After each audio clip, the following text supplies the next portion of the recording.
वास्तविक राजनीतिकरण भनेको के हो भन्ने कुरा आज संसदमा स्पष्ट भन्न चाहन्छु। पानी बाँड्न गएको हौँ भन्ने पोसाक लगाएका विद्यार्थीलाई ढाल बनाएर लासको सिडी चढ्दै राज्य सत्तामा पुग्ने गतिविधिलाई राजनीतिकरण भनिन्छ। सम्माननीय सभामुख महोदय, भिरमा अड्किएको मान्छेलाई उद्धार गर भन्नु राजनीतिकरण होइन। यो कुरा स्पष्ट बुझ्न आवश्यक छ।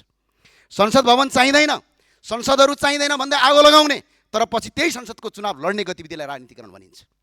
आफू पदमा हुँदा नहुँदा नेताको तलब सलब हटाउनुपर्छ, अगाडि पछाडि ट्विटी गाडी सुरक्षाकर्मी राख्न हुँदैन भन्ने, तर सत्तामा पुगेपछि आफ्नै अगाडि पछाडि सुरक्षाकर्मीको लावा लस्कर र घेरा लिएर हिँड्ने प्रवृत्तिलाई राजनीतिकरण भनिन्छ।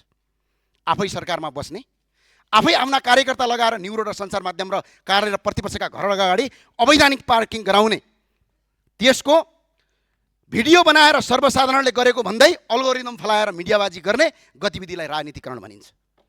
कर्णालीको भिरमा अड्किएर मर्न बाध्य नागरिकलाई उद्धार गर भन्नु राजनीतिकरण होइन। सम्माननीय सभामुख महोदय, उद्धार गर्नुपर्ने समयमा हेलिकप्टर नपठाउने, फोन नउठाउने, दादा र डनगिरी शैली देखाउने, तर पछि संसदको रोस्टरमा उभिएर रोएको अभिनय र नाटक गर्ने गतिविधिलाई राजनीतिकरण भनिन्छ। सम्माननीय सभामुख महोदय, यो राजनीतिकरण भनेको सबैको सम्पत्ति छानबिन गर्छौँ भन्ने, तर आफ्ना मन्त्री र नयाँ सांसदहरूको सम्पत्ति छानबिन गर्नु हुँदैन भनेर नीति बनाउने कार्यलाई राजनीतिकरण भनिन्छ। सम्माननीय सभामुख महोदय, अरूको सम्पत्ति छानबिन गर्न समिति माग्ने, तर बिचौलियासँगको साँठगाँठको प्रमाण बाहिरिएपछि आफै समिति बनाउने, आफै समितिका सदस्यलाई थर्काउने, आफैलाई निर्दोष देखाउने र समितिका प्रतिवेदन लुकाउने गतिविधिलाई राजनीतिकरण भनिन्छ। सम्माननीय सभामुख महोदय, कर्णालीको भिरमा अड्किएको मान्छेलाई उद्धार गर भन्ने राजनीतिकरण होइन।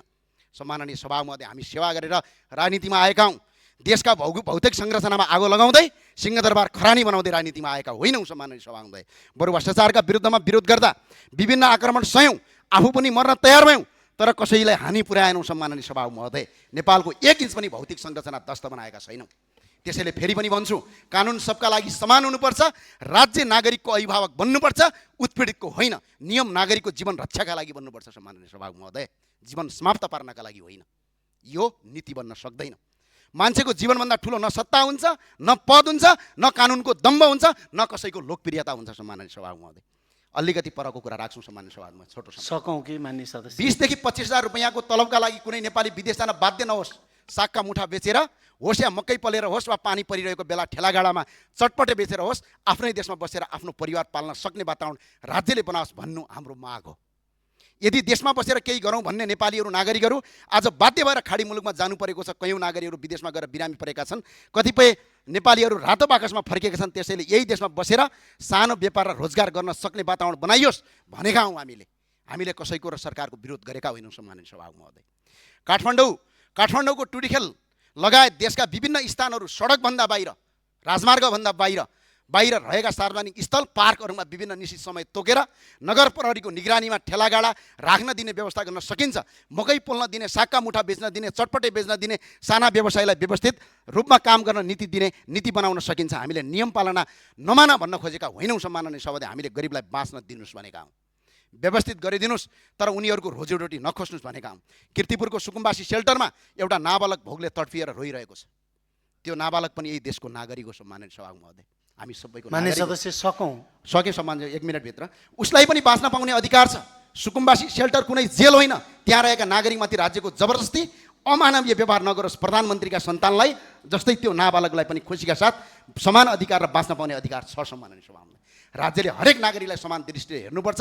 जनतासँग करका नाममा लाखौँ रुपियाँ असुलिन्छ भने सरकारले पार्किङको व्यवस्था पनि गर्नुपर्छ। तत्काल सबै व्यवस्था गर्न नसकिएला, तर त्यसको सुरुवात गर्नुपर्छ, दीर्घकालीन योजना बनाउनुपर्छ।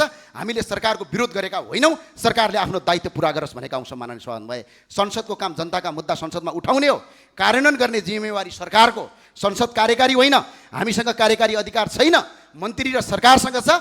त्यसैले हामीले जनताको आवाज उठाउँदा त्यसलाई विरोधका रूपमा नबुझियोस्। सरकारलाई काम गर्नुहोस्, गरिबलाई बाँच्न दिनुहोस्, साना व्यवसायलाई व्यवस्थित अवसर दिनुहोस्, विदेशी न बाध्य नागरिकलाई आफ्नै देशमा स्वरोजगारको आधार दिनुहोस् भनेका हौँ। यो विरोध होइन, जनताको जीवन र अधिकारको पक्षमा उठाइएको आवाज हो। सम्माननीय सभामुख, यसरी अल्गोरिदम फैलाएर घरको अगाडि पार्किङ गराएर जसरी तपाईँको राज्य आतङ्क सिर्जना गरिएको छ, यो कालान्तर इतिहासमा एउटा कालो अक्षरले लेखिनेछ। सम्माननीय सभामुख, हस्, धन्यवाद।